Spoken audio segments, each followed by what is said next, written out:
2024년 10월 23일 수요일입니다. 오늘 하나님께서 우리들에게 깊이 생각하고 마음에 새기고 실천하라 주시는 말씀은 전도서 5장 1절과 2절 말씀입니다. 먼저 말씀을 함께 봉독하시겠습니다. 너는 하나님의 집에 들어갈 때에 네 발을 삼갈지어다. 가까이 하여 마음을 듣는 것이 우매한 자들이 제물 드리는 것보다 나으니 그들은 악을 행하면서도 깨닫지 못함이니라. 너는 하나님 앞에서 함부로 입을 열지 말며 급한 마음으로 말을 내지 말라. 하나님은 하늘에 계시고 너는 땅에 있음이니라. 그런즉 마땅히 말을 적게 할 것이라. 아멘. 겸손과 순종과 깨달음, 겸손과 순종과 깨달음, 이런 제목으로 말씀을 상고해 보십니다. 1절이 이렇게 말씀하십니다.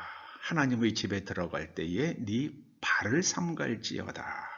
발을 삼간다는 것은 몸과 마음을 낮추는 것을 뜻하죠. 발을 삼간다. 하나님께서 모세를 부르실 때에도 네 발에서 신을 벗으라 그러셨잖아요. 여러분 그 돌이 삐죽삐죽한 돌이 많은 땅에서 신을 벗으면 그 발이 아프니까 굉장히 조심조심 걷게 되잖아요. 그런 맥락이 같은 그런 말씀으로 해석됩니다. 우리가 초등학교 때에 그때 복도가 대부분 나무로 되어 있었잖아요. 그때 이제 제가 초등학교 다닐 때는 그래서 학교에 들어가면은 복도를 걸을 때에 쿵쾅쿵쾅 걸어가면은 시끄러워지니까 항상 뒤꿈치를 들고 걷도록 그렇게 훈련을 받았죠. 그래서 우리 세대 사람들은 그렇게 훈련받은 사람들은 되게 몸과 마음이 좀 겸손하죠. 이게 굉장히 깊은 말씀입니다. 여러분 교회 딱 들어오시면 그때부터 몸과 마음을 낮추시기 바랍니다. 신을 벗어야 돼요. 하나님의 집에 들어가면은 그 말도 조심하라 이렇게 말씀하십니다. 여러분 요리문답은 기도는 우리의 소원을 하나님께 아뢰는 일이다 이렇게 정리합니다. 우리의 죄를 고백하며 그리스도의 자비를 감사한 마음으로 인정하면서 하나님의 뜻에 맞는 것들을 그리스도의 이름으로 아뢰는 것이다. 그래서 내가 원하는 게 있으면 자꾸 하나님께 아뢰할 때에 과연 이것이 마땅한 것인지 아닌지 생각을 안 하죠. 여러분, 그래서 오늘 그 1절과 2절 말씀에서 마땅히 말을 적게 하라, 급한 마음으로 말하지 말라, 함부로 입을 열지 말라. 이 성전에 와서 이런 것이 몸에 배인 사람들, 이런 사람들은 일상생활 속에서도 함부로 입을 열지 않고 급한 마음으로 말하지 않고 말을 아끼죠. 그러니까는 말의 실수가 적으면 사람이 살면서 어려운 일도 적게 당하게 되어 있잖아요. 이게 굉장히 중요한 겁니다. 우리가 몸과 마음을 하나님 앞에서 낮추는 그런 훈련을 하면은 일상생활 속에서도 또 가정생활 속에서도 몸과 마음을 낮춥니다. 최근에 우리나라 축구 선수 가운데에 굉장히 인기가 많은 김민재 선수가 성격 차이로 이혼을 했다고 그렇게 막 보도가 되더라고요. 성격 차이가 뭘까요? 부부가 다 서로 하고 싶은 말 다 하고 사는 거죠. 그래갖고서야 함께 살기가 쉽지 않죠. 쉽지 않습니다. 여러분, 기도의 초점은 우리의 마음의 소원을 아뢰는 것이기도 하지만 더 높은 차원에서 기도의 초점은 하나님께 집중하는 겁니다. 하나님 앞에서 나를 낮추는 겁니다. 그리고 하나님께서 무엇이라 말씀하시는지 내 마음의 귀를 기울이는 것입니다. 이게 지혜예요. 솔로몬이 하나님께 사람의 마음의 소리를 들을 수 있는 귀를 주십시오. 그렇게 아뢰었잖아요. 우리 성경은 그걸 지혜라고 번역을 했습니다만은 이거는 사람의 마음의 소리를 들을 수 있는 귀, 그런 뜻입니다. 하나님의 말씀을 들을 수 있는 마음의 귀가 열려지시기를 주의 이름으로 축원합니다. 여러분, 기도는 하나님의 하나님께서 그 마음의 뜻을 들을 수 있는, 마음의 말씀을 들을 수 있는 귀가 열리는 그 시간인 줄로 믿습니다.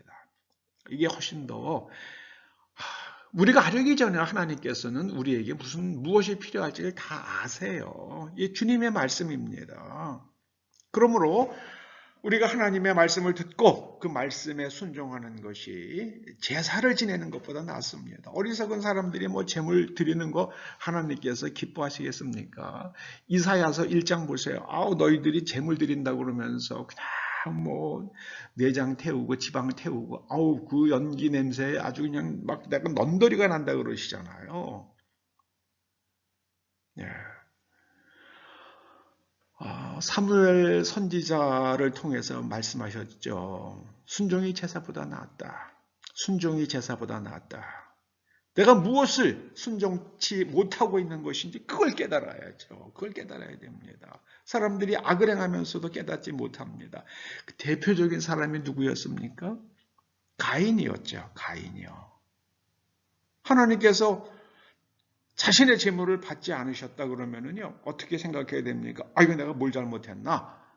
그걸 생각해야 되잖아요. 그런데 가인은 기분이 몹시 상했습니다. 분노했습니다. 분하여 안색이 변했다. 이렇게 말씀하고 있습니다. 아무리 생각을 해도 이유가 떠오르지 않으면, 깨달아지지 않으면 하나님께 조용히 어쩌야지. 하나님께서 왜 제 재물을 받지 않으셨는지 아무리 생각해도 잘 못 깨닫겠습니다. 하나님 좀 말씀해 주시면 좋겠습니다. 그래도 깨달음이 없으면 그 다음에는요, 재물을 받아주신 아벨에게 가서 물었어야죠. 아벨은 네가 보기에는 내가 뭐가 잘못된 것 같느냐. 여러분, 80 먹은 사람도 3살 먹은 아이로부터 배울 게 있다고 그러는데요. 자기의 재물은 하나님께서 받지 않으셨지만 아벨의 재물은 받으셨다 그러면은 아벨에게 물어봤어야죠. 아벨에게 배웠어야죠. 하나님께서 가인에게 말씀하시죠. 죄가 너를 원하나, 죄가 너를 지금 삼키려고 한다는 말씀이죠. 너는 죄를 다스릴지니라. 죄를 다스리려고 하면은요, 배워야지요. 배워야 됩니다. 가인은 생각하지 않습니다. 그러니 깨달음도 없죠. 네. 그러니까 아벨이 하나님께서 나의 재물을 받으셨다고, 그래서 그 죄를 용서받은 그 기쁨의 얼굴이 그게 아주 불편한 거예요. 그러니까는 아벨을 들로 유인해가지고 돌로 쳐서 죽이잖아요. 근데 성경에 보면 아벨이 죽을 만한 무슨 가인에게 죄를 지은 게 없잖아요. 그런데 가인은 아벨을 죽였습니다. 또 모르죠. 형제니까 살다 보면은 서로 또 기분 상하는 일이 있을 수도 있다고 생각하십시다. 그러면 어떻게 해야 됩니까? 죽일 일이 아니죠. 그거 갖다가 사과를 요구하면 되죠. 아니면은 그걸 갖다가 물질로 변상을 받든지 그러면 되는데 가인은 아벨을 죽였습니다. 성경은 그 이유에 대해서 침묵합니다. 제가 말씀드린 건 상상이죠. 가인의 후손 가운데 라멕이라는 사람이 있어요.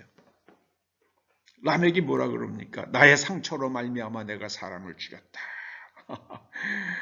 나 건드려? 다 죽어. 이렇게 하는 거죠.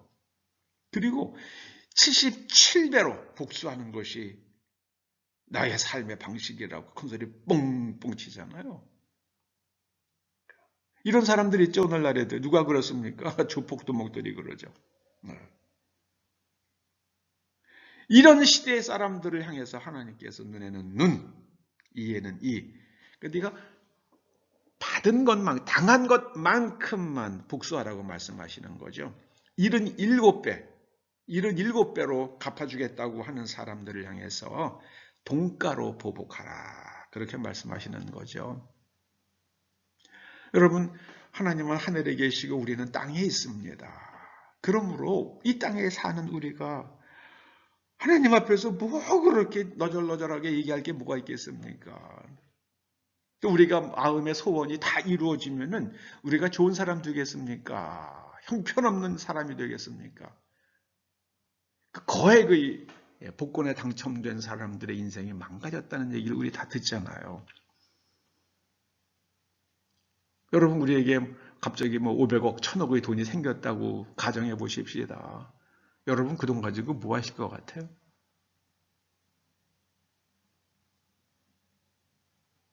미국에서 통계를 냈더라고요. 거액의 복권에 당첨된 사람들은 10명 중에 7명이 인생이 망했대요. 3명은 그걸 가지고 다른 사람들에게 유익이 되게 했고 자신의 삶도 더 복되게 했다. 그런 통계가 있더라고요. 여러분은 3명에 속할 것 같습니까? 7명에 속할 것 같습니까? 우리가 깊이 생각해야겠습니다. 우리가 성전에 들어가는 것, 교회 가는 것, 그거는요, 하나님 앞에서 나를 낮추고 내 몸과 마음을 낮추는 훈련입니다. 여러분, 교회 오실 때에 부디 몸과 마음을 낮추시기 바랍니다. 하나님 앞에서 신을 벗으시기 바랍니다. 자기 주장이에요. 신은 자기 주장입니다. 신발 벗으면은 길바닥에 그냥 뾰족뾰족한 돌이 있을 때 조심조심 걷게 되잖아요. 그 하나님 앞에서 몸을 삼가고 마음을 삼가고요. 그리고 하나님 앞에서 깊이 생각하면서 깨달아야만 합니다. 말씀 앞에서 순종하고요. 그리고 깨닫고 점점 하나님의 말씀으로 내면이 재구조화되어서 다른 사람의 정당한 권리를 해치지 아니하고 그렇게 사는 것이 하나님께서 우리에게 기대하시는 삶입니다. 기도하시죠. 아버지 하나님, 하나님 집에 나갈 때마다 우리가 몸과 마음을 낮추고 겸손을 훈련하여 세상에서도 겸손히 배인 몸과 마음으로 살아서 사람들로부터 손가락질 받지 아니하고 늘 깨달음에 이를 수 있도록 은총 베풀어 주시옵소서. 예수님의 이름으로 기도드리옵나이다. 아멘.